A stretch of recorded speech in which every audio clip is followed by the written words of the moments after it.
Hearing Sam's words, Alex agreed. Debbie's mother rarely came to New York, so she should have the best of everything. The next day at 5 p.m., a flight landed in New York. Donna's mother, Lisa, walked through the airport. She was a middle-aged woman, dressed in fashionable clothes, a sun hat and sunglasses. Looking around, she was filled with anticipation. This time, she had brought along her two favorite sisters, who walked behind her. This was the first time they had flown into a bustling city like New York, and they were even more excited than Lisa. "We've finally arrived," Lisa said. "This airport is so large and modern. And look at that skyscraper over there. It's so different from our little town." She looked around the airport. "You're right, it's beautiful," her sister Fiona said. "Lisa, if your daughter can find a local rich boy, then she won't ever have to leave here." "That's true," her sister Natalie agreed. "When we see Donna later, we'll have to remind her how important it is to find a rich young man. If we had gone to university, we might have found one, and then we wouldn't still be living in our town." "We can't tell her who to marry. It's up to her," Lisa said, although she had already decided to remind Donna to find a rich boyfriend. "I'm a little hungry. What about you two?" Lisa said, patting her stomach. Her sisters were also hungry.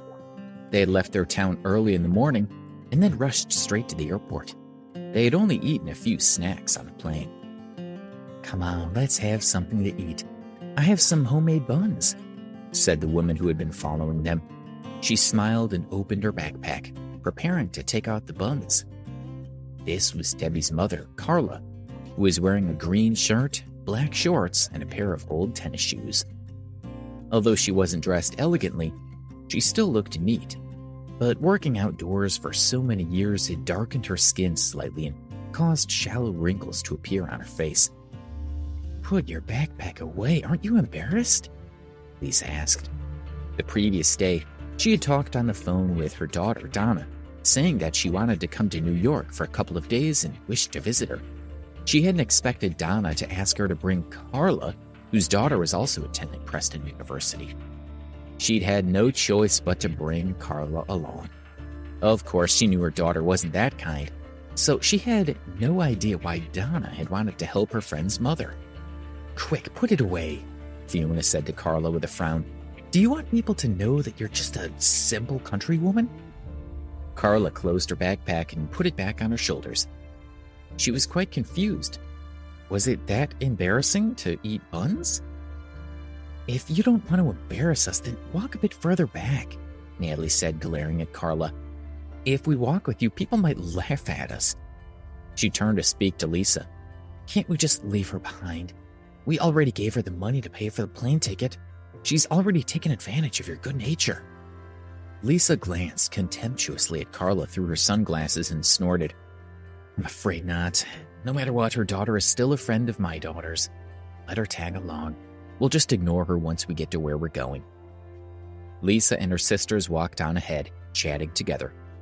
Carla followed further back, walking by herself. They walked to the main street outside the airport, talking and laughing. They were puzzled when a BMW stopped in front of them. Then, Donna, Debbie, Alex, and Darren got out of the car. "Donna, it's you." Lisa looked her daughter over carefully. They were about to greet each other properly, but they were interrupted by other voices. "Mom, you really came. I'm so glad to see you." Debbie held her mother's hand. "Me too," her mother answered.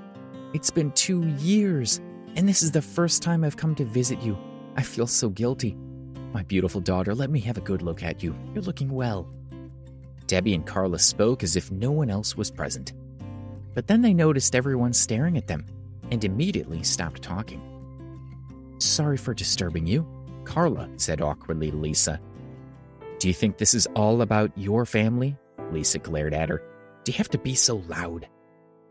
"Mom, let me introduce you to someone," Donna said, grinning as she pulled Darren next to her.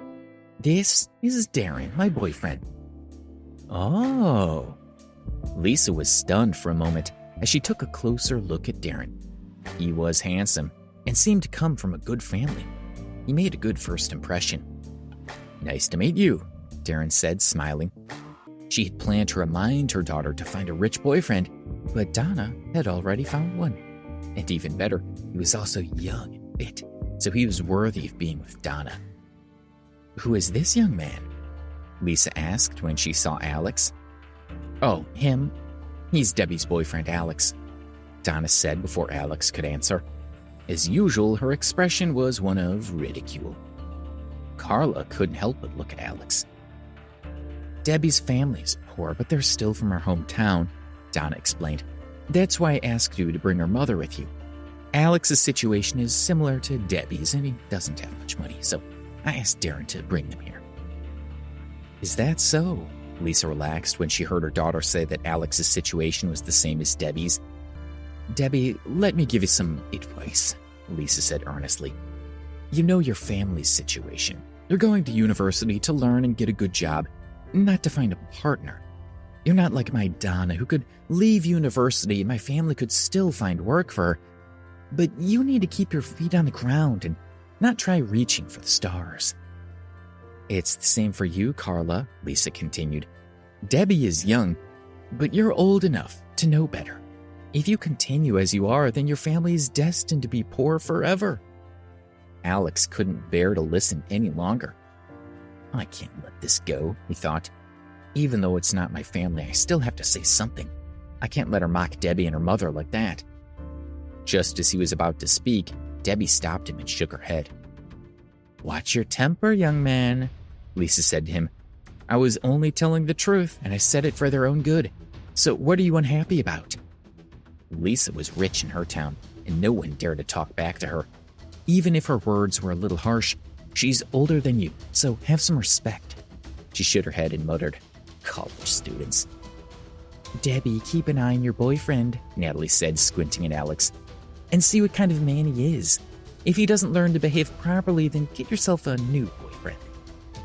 In the end, Carla apologized to Lisa. "Okay," Darren said to Lisa, "you must be hungry after your trip. I know a good restaurant with great food, so let's go and eat." "See, Darren is a polite young man looking after us," Lisa said. "He's much better than some people around here. Let's go, I'm really hungry." She got angrier the more she looked at Alex, so she ignored him and got into Darren's car. "Alex, you go with Debbie and her mom," Darren said. "I'll treat everyone to a meal, so you don't need to pay." He gave them an evil smile and added, "But my car is full, so I can't drive you there. Can you take a taxi? Do you have enough money? If you don't, I can give you some." "No need," Alex said plainly. "Good." "Okay, I've never been to the Sunset restaurant before," Darren said. "And you guys are really lucky to enjoy a great meal there for free." He smiled proudly, got into his drove away. Thinking about Darren's attitude, Alex didn't want to go. But since he had booked a room for them at the Azalea guest house, why shouldn't he accept the meal? But why does this restaurant sound so familiar? He wondered. As if she had heard him, Debbie whispered, "That's the restaurant I worked in." Please subscribe to the Pocket FM YouTube channel and press the bell icon for instant notification. Check out our channel for more such exciting shows.